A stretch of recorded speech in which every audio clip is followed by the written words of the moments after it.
Joe Biden has won the American presidential election. The BBC projects that he's crossed the threshold of 270 Electoral College votes needed with a win in the state of Pennsylvania. He will now become the president in January, pending the outcome of any legal challenges. Boris Johnson joined other world leaders in tweeting his congratulations to Joe Biden and soon-to-be Vice President Kamala Harris. The president-elect has now won 279 electoral votes, as he's also won Nevada this evening, though that number is likely to go up as he's also ahead in other outstanding states. Well, this is how the electoral map looks now, with just a few states left to declare. However, the Trump campaign has indicated their candidate does not yet plan to concede. Well, we'll be heading to the Democrat headquarters in a moment, but first let's go live to our North America editor, Jon Sopel, who's outside the White House in Washington. Jon.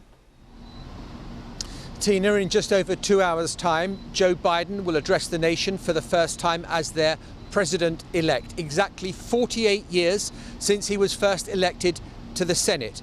By his side will be Kamala Harris, who will become the first person of colour to be vice president, the first woman to be vice president.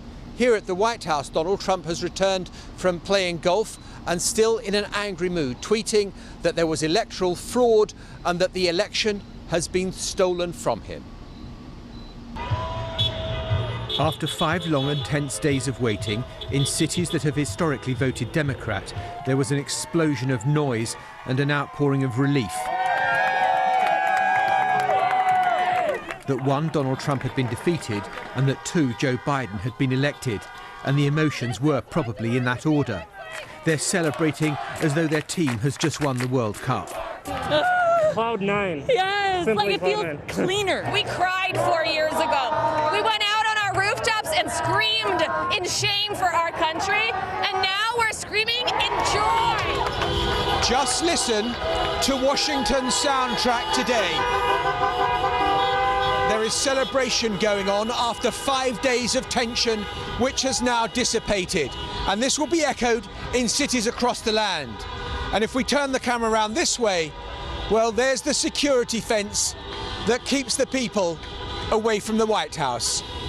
CNN projects Joseph R. Biden Jr. is elected the 46th president of the United States. It was just after 11 o'clock this morning when news came that Joe Biden had crossed the victory threshold by taking Pennsylvania. The agonizing wait was over.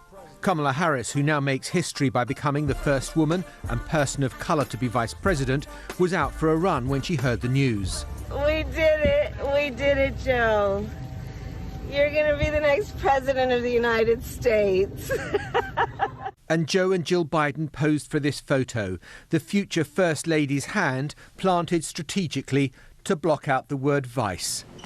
Last night, Joe Biden gave another holding statement, increasingly confident, assured that the tide of history was flowing in his direction.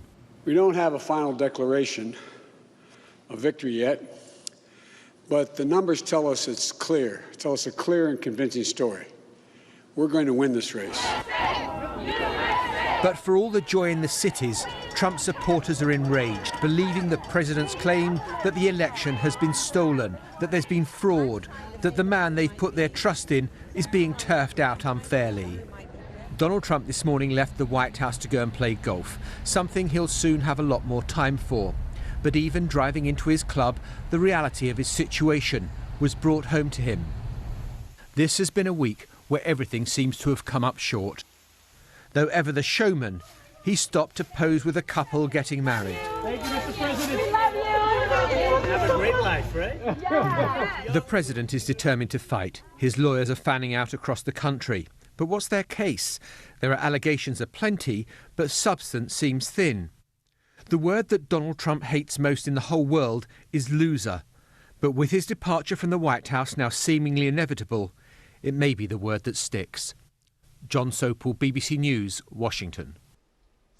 For the president-elect, now 77, it's not only been a long few days waiting for this result, it's been decades trying to fulfil a lifetime ambition. Mr. Biden announced his first campaign for the White House back in 1987. Our North America correspondent Nick Bryant joins me now from the Democrats' headquarters in Delaware. Nick. They're preparing for this drive-in victory rally here tonight, part of this long and extraordinary political journey that began in the US Senate. It went to the West Wing, where Joe Biden served as Barack Obama's vice president. But now he gets to sit behind the desk in the Oval Office. The White House will become his home.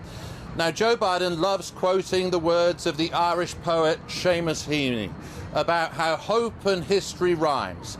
Well, today, that happened for Joe Biden. He's got one of the most electrifying smiles in US politics. And how he must be rejoicing now. At the age of 77, Joe Biden has fulfilled his personal American dream. He's about to become the occupant of the White House. This former vice president was the candidate who offered soft jazz after the heavy metal of the Trump years. Hi, Morgan. How are you? It's great to see you. Easy listening moderation, a presidency Americans could have on in the background.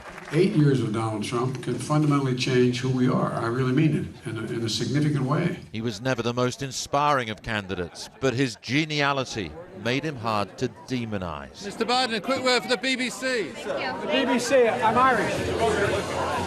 Joe Biden. The White House has long been the target of his ambitions. He announced his first presidential bid in 1987. And he tried again in 2008, but ended up getting the second slot as the vice president to Barack Obama. This also gives the internet one last chance to talk about our bromance. Despite the generation gap, they developed a bond like brothers. It was sealed when Barack Obama awarded him the Presidential Medal of Freedom.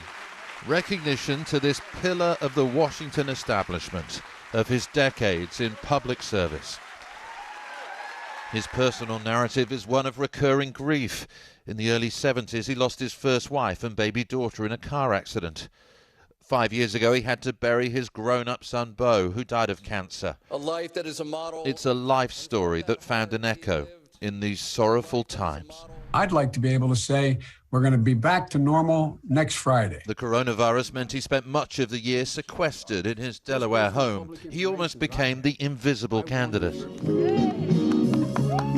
At a time when the method of campaigning became a campaign issue in itself, he kept his social distance and cast himself as the anti-Trump, almost portraying this election as a battle of good versus evil. If you entrust me with the presidency, I will draw on the best of us, not the worst. I'll be an ally of the light, not the darkness. From when the results first started coming in on election night, it's been a sometimes fretful wait for the supporters of Joe Biden.